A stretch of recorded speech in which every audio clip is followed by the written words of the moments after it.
Hello, good afternoon. Relatively quick episode here. Wanted to give you kind of an update of something that we've noticed here at Yes California, and that's this. The system is scared and it's forcing advocates to sell out. So, what I'm going to show you is that the conversation on secession and national divorce has heated up so much that people who would traditionally be advocates for it are now coming out and saying, well, actually, what I meant was I was never really an advocate for it. That's called selling out. You typically only see that when somebody got to them and said, hey, I know you were toying around with this idea of secession's cool to talk about, but now people are taking it seriously. And I need you to act like you were never for it so people won't take the conversation seriously. So I'm going to show you a couple authors who had traditionally been talking about the right of secession, and maybe we should look into this. And now suddenly, very bizarrely, they're saying, well, actually, I never really meant that. And I didn't really mean it, and I want to talk about something else.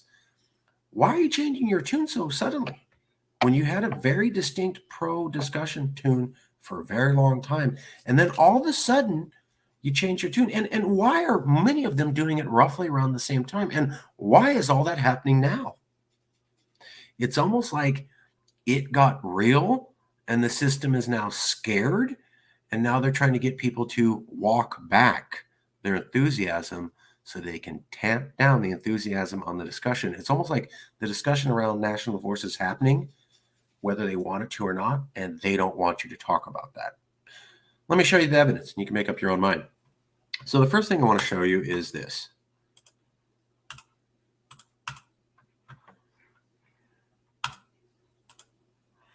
This is Reason Magazine. Now, Reason Magazine talked about national divorce. Reason Magazine is a libertarian magazine.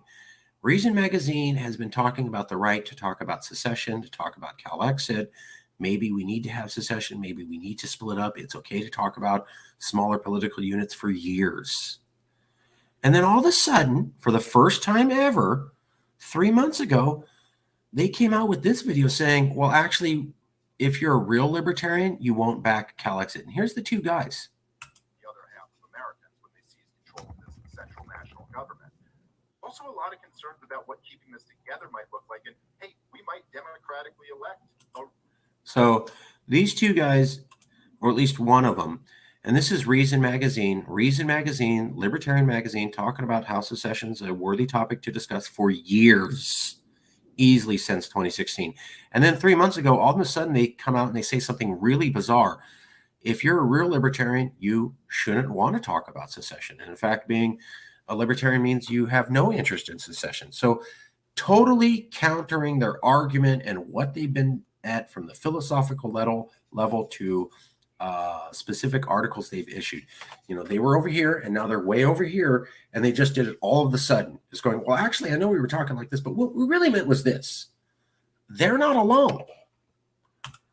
Kurt Schlichter has been routinely talking about national divorce and let's get rid of California and Calexit's cool. And he even wrote books about it.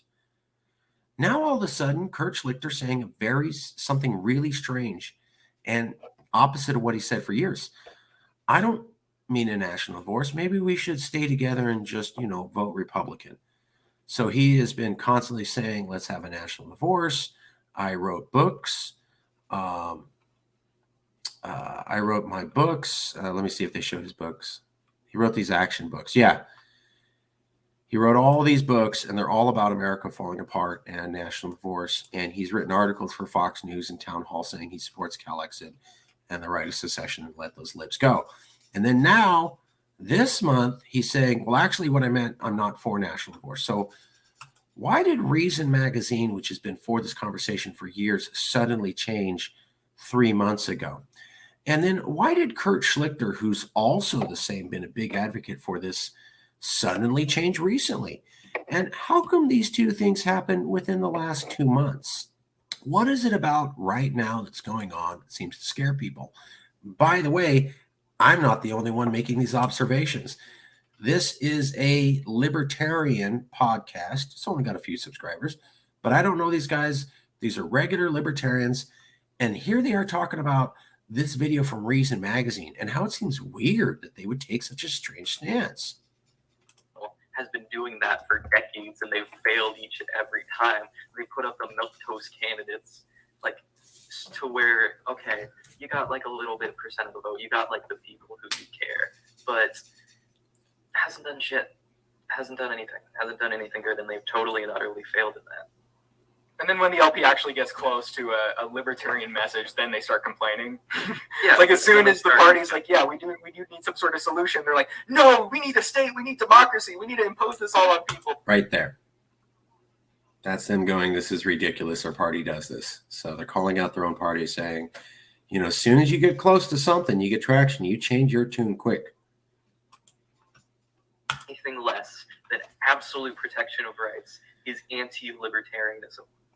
But what's the negation of the point of national divorce? Is that you ought not have a national divorce, which is the advocacy against protection of rights and everything like that. So that's twice where here's these two libertarians, and they're going over this going, this does not make sense. These people are saying nonsense. This is not what we're about. This doesn't even make sense for libertarian philosophy. Why did you come out with this video? And why are you taking these weird positions? This is their own members calling them out. I'm just noticing here's another person that was backing it out. Now, boy, is he backing away. And what it reminds me is of this guy, Evan Lowe. In the disastrous case that the real Donald Trump is elected, I will explore intro of a bill to have California secede from the Union. Kidding, not kidding. Now, Evan Lowe said that on November 6, 2016. Right before the election. And then Donald Trump won. And then Evan Lowe said, well, actually, I'm kidding. So he has a tweet. If Donald Trump gets elected, I'm going to explore the idea of secession. And I'm not kidding. Then Trump gets elected. Then Calexit explodes, becomes wildly popular. Then Evan Lowe is asked about his comment. And he immediately says, oh, I was kidding. Even though I said I'm not kidding, what I meant was I was really kidding. So that's me pointing at a Californian saying, you know, they talk how they feel, then it gets real, and then someone tells them you're going to walk that back because this is about to happen. Saw it with Evan Lowe when Calexit could happen and they were afraid. Now I'm seeing conservatives who traditionally talked about the right of having a fair discussion about secession walking it back. Almost makes me think the system's scared and they think national divorce could actually happen, and that's why they're getting these people to do doublespeak. Think about that. You saw the evidence yourself. What's that mean, and why are they doing it now? This is after the January 6th hearings came out. This is right before midterms. Why are they doing this? Yeah, they're both hypocrites. And when I see people wildly change their stance from A to B, it's because an unseen hand spanked them or told them a spanking's coming. So the system is scared. The system is telling people, you need to get out there, and all those people you got riled up for a talk about secession, you need to tell them, actually, we don't need to talk about secession. Because you need to calm this conversation down because we're afraid it's actually going to happen. As I've said many times in many shows, when the system attacks you, pay attention and be thankful because they're telling you could win. And they're telling you how you could win. And that's why they attacked you, because you did something that could actually work. I think we're seeing that again now. Wanted you to be informed.